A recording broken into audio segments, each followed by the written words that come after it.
When I first set out to build the fortress of First Embraced, my goal was to become the mountain home of my civilization. But after building up the basic workshops and bedrooms that my citizens needed, the migrants stopped coming. I hadn't bothered to check which dwarven civilization I was embarking from when I started, because I figured that 100 years in they would probably all be doing fine. But when I looked into it, it turned out that my civilization, the Scarlet Road, had only about 100 dwarves in total population, spread out across 6 settlements. After a little more trading and a couple seasons of waiting, the migrants began to pick up once again. But discovering where I had come from, and the state of the civilization I owed my loyalty to, made the whole mission to become a mountain home feel a little less grandiose. But I was still at the start of my journey no matter what, so I put that out of my mind and continued plugging away building important zones for my fortress like a tavern and a cemetery for when the tavern got too rowdy. Around this time I dealt with the constant bombardment of thieves trying to steal my prized Nazoosh, which I made a video about. And, long story short, I tucked all my artifacts away in a vault, where nobody but me could even see them anymore. As a result of the multiple robbery attempts, as well as the multiple child snatching attempts that I was dealing with on a near monthly basis, I was forced to build a hospital, which was really just a room with beds in it where the sick and injured could go to, probably die honestly, but maybe live if everything went well. After a fake-out by a goblin army that had me panicking, the outpost liaison swung by once again. He came bearing the news that he was empowered to raise our lands to the position of a barony. It was step 1 on my path to becoming the mountain home, so I went with it, reservations about my civilization aside. From there I tackled a number of mid-range fort problems. Small goblin siege? Dispatched easily.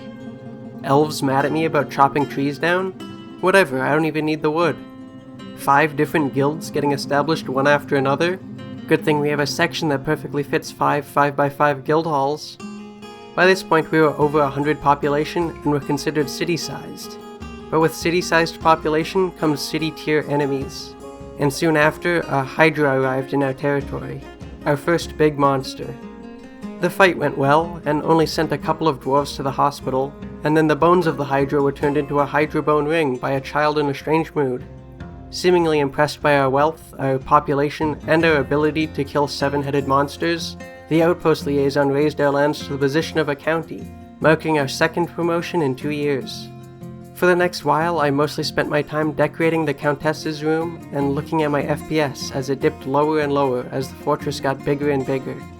It reached a boiling point, literally, when Melly, a forgotten beast made of fire, came and started boiling water and starting fires in the cavern. All those calculations were not doing wonders for my frame rate. After another forgotten beast appeared, Sota, a worm with thin fleshy wings and noxious secretions, it seemed like something would have to be done. When the next wave of migrants arrived and pushed our status from city to metropolis, I knew it was time to deal with the fiery forgotten beast and alleviate just a little bit of the FPS stress. So I sent my primary squad, squad number 1, down to the cavern layer that Melly was causing problems on.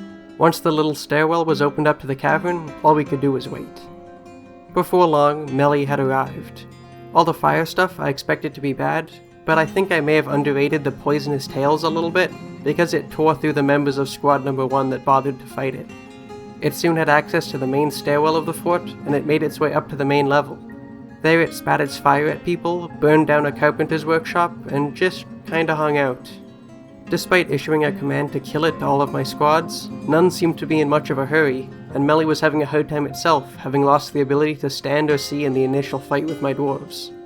This all led to a protracted sequence in which I tried to cajole 5 squads of dwarves into walking down some stairs and bonking a wounded and partially immobilized enemy on the head, while Melly just sat there being on fire and stuff. Eventually a spearmaster got the message and killed it rather easily, putting an end to its somewhat subdued rampage that still resulted in the deaths of about 15 dwarves. Despite killing it, the game was still running kinda slow, and so when the outpost liaison came another time but didn't give us the promotion to being a duchy, I had to face the idea of sticking around another couple of years, ambling towards the finish line of becoming a mountain home. But that's not what I wanted anymore, and when I looked around the fortress, I didn't think that's what my dwarves wanted either.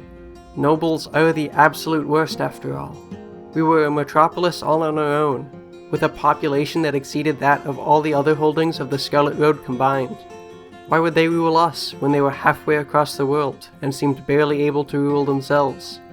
so I began to prepare so my dwarves could take care of themselves and live independently of the Scarlet Road after I left. I built my dwarves 3 different ways of dealing with nobles, should any be forced on them after my departure. The first was a sacrifice chamber with gold statues around the edges to show the power of the people. In the middle was a bridge that, when a noble was positioned on top of it, would be retracted, revealing a long drop to the magma sea below. The only downside to this choice was the difficulty in getting someone to stand in one spot for long enough. The second way was a bridge leading off of the back of the noble rooms. When closed, the rooms were safe, but when opened, it revealed a corridor that went to some stairs that directly connected the room to all 3 cavern layers.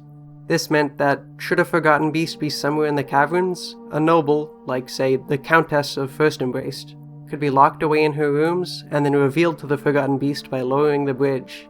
Once it opened, it was only a matter of time before the forgotten beast would find its way in.